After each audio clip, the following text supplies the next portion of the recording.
ابراہیم علیہ السلام نے نمرود کو دعوت دین دی.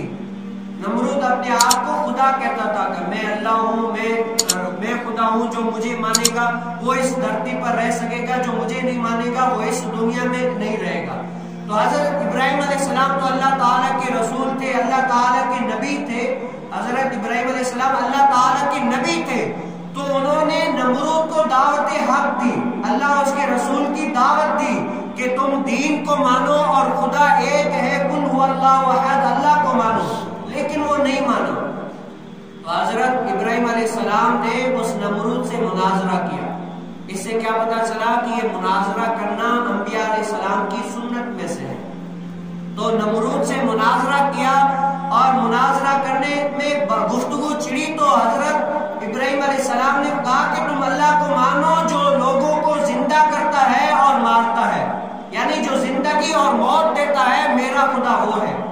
تو نمرود کی عقل تو ویسے ہی گھٹنوں میں تھی. انہوں نے کیا کیا، کہا کہ میں بھی زندہ کرتا ہوں، میں بھی مارتا ہوں. تو حضرت ابراہیم علیہ السلام نے فرمایا کہ تم کیسے زندہ کرتے ہو، کوئی زندہ کر کے دکھاؤ. تو اس نے کیا کیا، اپنی جیل میں سے ایک بندہ ہوتا، اس کی قید پوری ہوگی، صبح آزاد ہونا تھا. تو کہا کہ ہاں بتاؤ تم کیا کرو گے. کہا کہ بس صبح کا دن ہے پھر آزاد ہو جاؤں گا. تو نمرود نے کیا کیا، اس کو پکڑ کے قتل کر دیا، مار دیا. دیکھا، کہا کہ دیکھو میں اس کو مار سکتا ہوں. اور ایک وہ بندہ تھا، صبح اس کو پھانسی لگنی تھی، اب ختم ہو جانا تھا اس کو. تو اس کو کیا کیا، اس نے چھوڑ دیا. کہا کہ تم جاؤ. کہا کہ دیکھو میں بھی زندہ کرتا ہوں اور میں بھی مارتا ہوں. تو حضرت ابراہیم علیہ السلام نے فرمایا کہ تمہاری عقل تو گھٹنوں میں.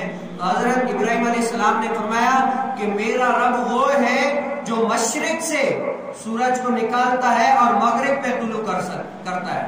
اگر تم میں طاقت ہے تو تم کیا کرو، مغرب سے سورج کو نکالو اور مشرق میں جو ہے نا طلوع کرو.